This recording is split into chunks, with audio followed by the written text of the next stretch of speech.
No, because it's... To the 6 powers, it comes out. Oh, that's positive. right, because it's an odd, because A is an odd power, because it's a 1 there. I know Yes. everything. Kick ass.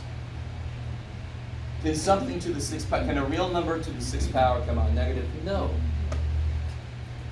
Because if you have 6 negatives, they all kill each other, don't they? There's no odd one left out. They're all dead. Sorry. Right? You guys, no, you guys like that? No? What's negative 1 to the 1037th power? 1. Negative 1. Oh. 1,036 of these guys pair up and kill each other. And there's that one extra one that's like, oh shit. And he's still there. Yay. When I have an odd number of negatives multiplying, the answer is negative because there's going to be an odd one, an odd one that's still left alive. The other ones pair off, he's still there. 6 power, can't be negative. First power, oh shit.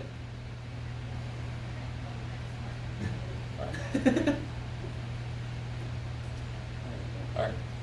This might be new, but just realize why it makes sense. Don't necessarily try to memorize this, but just why does that make sense? I've got to cover my ass for the part that might be negative. And again, if I put this on the test and you did this, I'm not going to take points off because technically you're right, but it's unnecessary. Then you only need it there, but if you did this, it's the same answer. Yeah. So you need to put absolute. No, this is the better answer. This one is still technically correct. We just put that every time. She's old. Yeah, you just said, oh, you just told us we don't need to get that one right. Yay. Shit. So why do you need to put absolute? Is the answer is correct? It's clear. Sorry? Why you put the absolute? Because A could be negative. So what about like for variable, like A, B, C, D, for example? Same Do you thing. need- All right.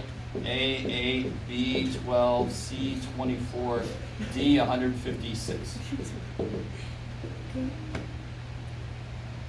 What's that? A to the A 4. four. Good, and that's going to be positive.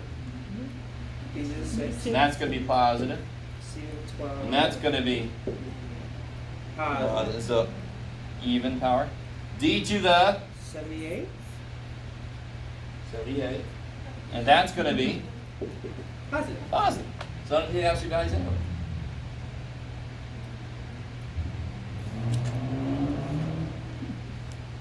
Could any of these expressions be negative?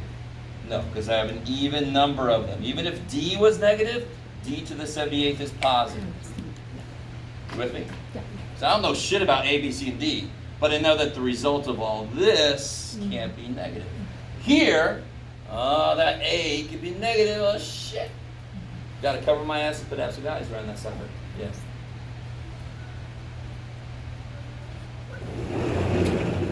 All right. Let's see, and then finally, let's do a little preview. A little preview something. This will be the last thing we do. If I want to do 21 divided by 5, I might have shown you this before, but let me show you a little bit different way to look at this besides remainder bullshit. 5 doesn't go into 21, but it does go into 20. You with me? Mm-hmm. Ooh, Jeff, that's amazing. So isn't this 20 plus 1 over 5? Yes. And then I do the part I can. That makes sense. I can do it. Do it. And then the part I can't do, I don't do it. Okay, it's like the Serenity Prayer, right? So what the shits has got to do with what we're doing now, Jeff? That's nice. You got to get that out of your system, whatever. Watch this. Square root of 50. By itself, I can't get the answer directly. If it was the square root of what, it would work. Close to 50. 49. So I know the answer to this is like 7 point something. You guys with me? Closer to 7. So if I had to guess somebody putting this like 7.04. I don't know what the shit is. Really close to 7. Same way I can't, 5 into 21, I can figure out as 4.2, but after do some shit, it comes out to decimal gross. This comes out to decimal gross. But I can do something very similar up here. What is a factor of 50 that I could do the square root of? 24 times 2. Yes. So I can write this as square root of 25 times 2. And then I do the part I can. What's the square root of 25? 5. And then I don't do the part I can't. Cool. So be careful, that's not the fifth root of 2, right? And I don't have a little 5 up in here. That's 5 times the square root of 2. It's the fifth root of 2. Flip it up. 1.13.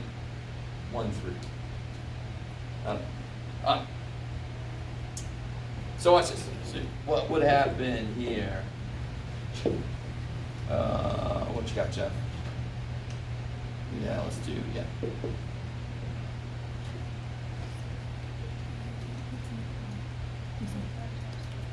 Oh, you were very close. It's 1.145. Sweet. Very close. It's like, 1,000 numbers after that, but. I know. Is that cool, right?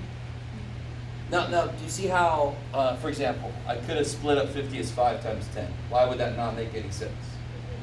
Because I can't take the root of 5 or 10. I could have split 21 up as 18 plus 3. That would have been bullshit, right? So it's the same idea. You've got to split it up into something the root can handle times the garbage pile, times the extra shit.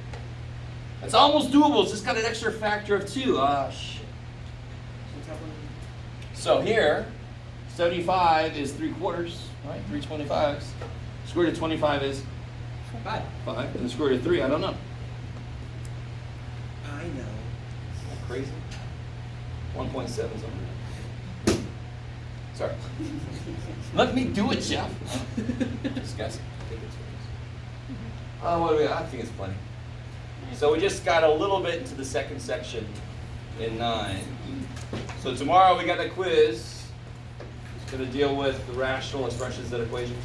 May I? Sure. Yeah. Jeff wouldn't let me tell the story, so I'm going to do it. You don't have to stay, but sure would like it. So I'm going to tell you all the story that I heard. So this is how you remember the quadratic formula. So this is the story of a guy named Bob. And Bob was a negative guy. So he wasn't sure if he wanted to go to the house party.